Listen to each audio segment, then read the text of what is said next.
आरोप करण्याचं काम गेल्या काही दिवसापासून करतायत। यापूर्वी निवडणूक आयोगावर आरोप केले होते। आपल्याला थोडी माहिती देतो। 1982 साली निवडणूक आयोग यांनी केरळ येथे ईव्हीएम वापरला, परवानगी दिली। 1951 मध्ये कायदा 1951 मध्ये दुरुस्ती करून कलम 61A प्रमाणे ईव्हीएम वापरण्याला परवानगी दिली।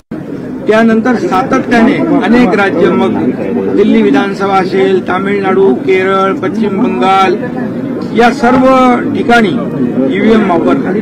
2004 साली लोकसभेमध्ये ईव्हीएम वापरला आणि काँग्रेस जिंकली। 2009 साली ईव्हीएम वापरला, ईव्हीएमवर मतदान झालं आणि काँग्रेस जिंकली। त्यावेळेस काय का बॅलेट पेपरची मागणी केली नाही? जेव्हा तुम्ही जिंकता तेव्हा तुम्ही त्या यंत्रणेचा उदो करता।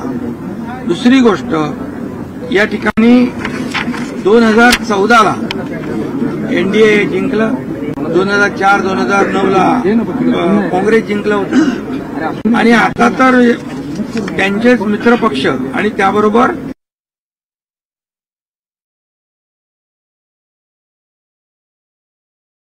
बॅलेट पेपरवरची निवडणूक घेण्याचं नाकारलेलं आहे। सुप्रीम कोर्टाने देखील म्हटलंय की तुम्ही जेव्हा जिंकता तेव्हा आमच्याकडे येत नाही, जेव्हा हारता तेव्हा आमच्याकडे येता। हा दुटप्पी भूमिका आहे। आणि त्याचबरोबर त्यांचे काँग्रेसचे मित्रपक्ष असलेले ओमर अब्दुल्ला, नॅशनल कॉन्फरन्सचे जम्मू काश्मीरचे मुख्यमंत्री, त्यांनी देखील काँग्रेसला चांगला फटकारलेला आहे। जेव्हा तुम्ही 100च्या वर जागा आल्यावर आनंद साजरा करता आणि काही महिन्यानंतर म्हणजे लोकसभा जी झाली त्यामध्ये देखील जेव्हा यश मिळालं काँग्रेसला आणि महाविकास आघाडी इंडिया अलायन्सला, तेव्हा एमव्हीए आपलं ईव्हीएम चांगलं होतं, तेव्हा तुम्ही बॅलेट पेपरची मागणी केली नाही। मग त्यांनी म्हटलेलं आहे की ईव्हीएमवर आरोप करण्याचं सोडा, नाहीतर निवडणुका लढवू नका। हे त्यांच्याच मित्रपक्षाने त्यांना सुनावलेलं आहे। त्यामुळे मी ईव्हीएमच्या बद्दल एवढंच म्हणतो की हा जनादेश आहे, हा जनाधार आहे आणि लँडस्लाईड विक्ट्री आहे। ही लोकांनी, आमच्या लाडक्या बहिणी, लाडक्या शेतकरी, लाडके भाऊ या सगळ्यांनी मिळून दिलेली आहे आणि त्यामुळे जनादेशाचा अपमान करू नका, अन्यथा येणाऱ्या पुढच्या निवडणुकांमध्ये लोक या अपमानाचा बदला घेतील। काल निवडणूक आयुक्त देखील निवडणुकीद्वारे बसवावेत, निवडून आणावेत अशी मागणी उद्धव ठाकरे यांनी केली। त्या मागणीकडे कसं? खरं म्हणजे ही मागणी देखील हास्यास्पद आहे आणि खरं म्हणजे घटनेलाच आव्हान देणारी आहे।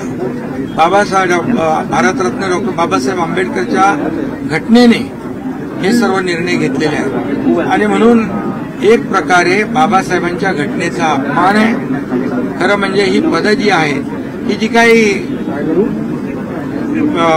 शासकीय यंत्रणा ज्या आहेत, या सर्व ज्या आपण त्याच्यामध्ये निवडणूक आयोगाला, कोर्ट आहेत, शासकीय यंत्रणा आहे, सगळं जे काही घटनात्मक पद आहेत आणि त्या घटनात्मक पदाला आव्हान देणं म्हणजे तुम्ही जेव्हा तुमच्या विरोधात निकाल लागतो त्यावेळेस तुम्ही त्यांच्यावर आरोप करता आणि त्यांच्या नियुक्तीवर प्रश्नचिन्ह निर्माण करता, हे घटनाबाह्य आहे। हा बाबासाहेबांचा आणि घटनेचा अपमान। उद्धव ठाकरे आणि देवेंद्र फडणवीस यांची काल भेट झाली, शुभेच्छा दिल्या उद्धव ठाकरे यांनी देवेंद्र फडणवीस यांना। कसं बघता? निवडणुकीमध्ये उद्धव ठाकरे यांच्या माध्यमातून टोकाची टीका केली, प्रचंड टीका केली गेली। आता हिंदुत्वाकडे देखील गेले। आता बघा, हे काल चांगली गोष्ट आहे। मुख्यमंत्र्यांना तर कुणी भेटू शकतो आणि मुख्यमंत्री या राज्याचे प्रमुख आहेत, त्यांना विरोधी पक्षही भेटतो, विरोधी पक्षाचे इतर पक्षाचे नेतेही भेटतात। परंतु हे चित्र बघितल्यानंतर टोकाची टीका करणारे, अगदी संपवण्याची भाषा करणारे, जेलमध्ये टाकण्याची भाषा करणारे, म्हणजे सरकार आलं आमचं की तुम्हाला जेलमध्ये टाकू, आणि ते यापूर्वी देखील 2019-20-21च्या दरम्यान देखील जे काही देवेंद्रजी असतील, मी असेल, आणखी काही भारतीय जनता पक्षाचे नेते असतील, यांना जेलमध्ये टाकण्याचं जे कारस्थान केलं गेलं ते तर जगजाहीर आहे. परंतु आता देखील त्यांना एवढं लोकसभेच्या विजयानंतर एवढे हुरळून गेले होते की त्यांनी मंत्रिमंडळाचं वाटपही केलं होतं आणि म्हणाले आम्ही तुम्हाला सगळ्यांना जेलमध्ये टाकू. आता जेलमध्ये टाकण्याची भाषा करणारे देवेंद्रजींच्या बाबतीमध्ये आणि ते एक आमूलाग्र बदल झालेला दिसतोय, चांगली गोष्ट आहे. आणि त्याला मी म्हणेन देवेंद्रजींना भेटणं काही गैर नाहीये, मुख्यमंत्री आहेत ते, पण ह्याला भेट त्याला भेट आणि डायरेक्ट दुसऱ्या दिवशी घरी थेट अशी परंपरा आहे. काही मन की बात झाली असं म्हणतात, काही मन की बात ही गोष्ट खरं म्हणजे हे ईव्हीएमच्या विरोधामध्ये जे आरोप करतायत विरोधी पक्ष, त्यांनी सभागृहात बोललं पाहिजे, सभागृहामध्ये आपली मतं मांडली पाहिजे. सभागृह कशाला आहे? हे अधिवेशन लोकांच्या समस्या आणि लोकांचे प्रश्न मांडण्यासाठी आहे आणि त्याला सरकार उत्तर द्यायला सक्षम आहे. परंतु फक्त बाहेर नौटंकी करायची, फेऱ्यांवर बसून रोज त्याचं काय म्हणतो त्याला रोज तुम्ही ते दाखवता आणि त्याच्यातच त्यांनी समाधान मानलेलं आहे. आणि म्हणून माझं त्यांना आव्हान आहे, अधिवेशन हे फार महत्वाचं असतं. हे अधिवेशन विदर्भात आहे, विदर्भाच्या लोकांना देखील न्याय मिळवून देण्यासाठी विरोधी पक्षाने भांडलं पाहिजे. सरकारने विदर्भासाठी काय काय केलं ते मी आता सांगत नाही, परंतु विदर्भाला देखील खूप मोठ्या प्रमाणावर 2.5 वर्षात आम्ही न्याय कापसाचे दर आणि सोयाबीनच्या दरावरती आज आंदोलन करतात विरोधक, बोलतात की सरकार त्यांना भाव देत नाही. अरे बाबा, आमच्याच महायुती सरकारने 5-5 हजार रुपये हेक्टरी कापूस आणि सोयाबीनला जो गॅप फिल करण्यासाठी त्याचं नियोजन केलं, त्याचं वाटप सुरू केलं. त्यामुळे सरकारने शेतकऱ्यांच्या नुकसान भरपाई पोटी आतापर्यंत 15,000 कोटी रुपये दिले. आतापर्यंतच्या इतिहासामध्ये शेतकऱ्यांसाठी ज्या योजना आम्ही केल्या, शेतकऱ्यांना 12,000 रुपये वर्षाला, 6 केंद्राचे 6 आमचे, पीक विमा मोफत, 7.5 HP मोटर पंपाची वीज बिल मोफत, अशा अनेक योजना सरकारने केल्या. जवळपास 45,000 कोटी रुपये या गेल्या मागच्या 2.5 वर्षात महायुतीच्या काळामध्ये आम्ही दिलेले आहेत. त्यामुळे शेतकऱ्यांना आम्ही कधी वाऱ्यावर सोडणार नाही. आता देवेंद्रजींच्या नेतृत्वाखाली सरकार अतिशय वेगाने काम करेल, आणखी गतिमानतेने आम्ही काम करू आणि एक टीम म्हणून काम करू आणि शेतकरी आमचं केंद्रबिंदू आहे.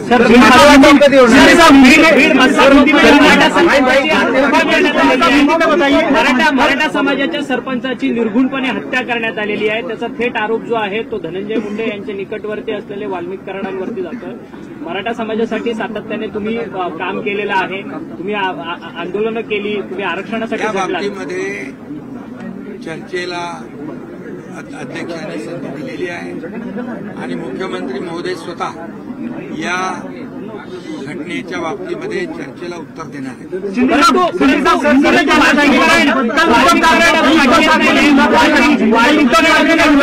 महाराष्ट्र के मुख्यमंत्री आप किस तरह से देखते हैं इस मुलाकात? अतिशय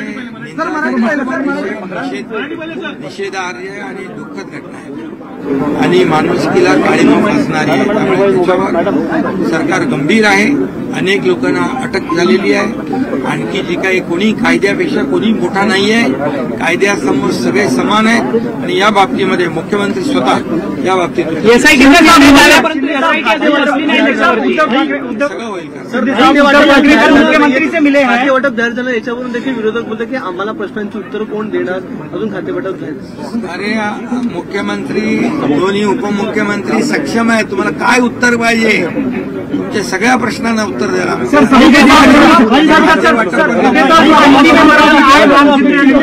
सभापती पदाच्या बदल्यात आणखी काही कमिटमेंट दिलेली आहे का?